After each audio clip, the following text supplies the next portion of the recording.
Muito bem, amigos e amigas, aqui é Sérgio e eu estou falando com vocês diretamente aqui da Praça Guanabara, ao lado da Avenida Copacabana, antiga Copacabana, né? As pessoas chamam de Copacabana.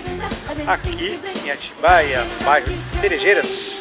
Eu vou mostrar para vocês aqui o esquema, que vocês já viram outras vezes, tá? Durante o dia eu estou fazendo uma externa aqui para vocês curtirem numa boa. Saca só. Olha lá.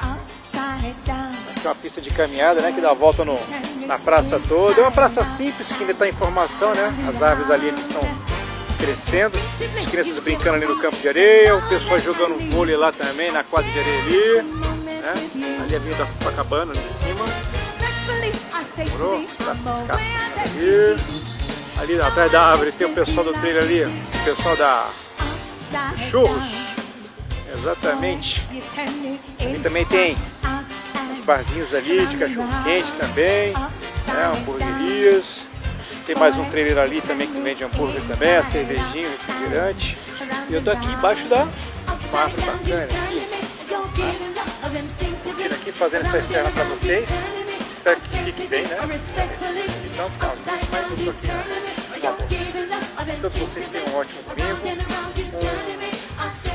um final de noite maravilhoso e amanhã uma ótima manhã e uma excelente segunda-feira, tá bom?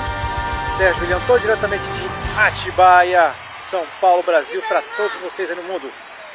Dê o seu like, me segue aí, aquele abraço. Sérgio William, 51 anos de idade, espetáculo de garoto. Olha lá, olha lá. Falou, bicho, para a máquina, vamos pro jogo. Yeah.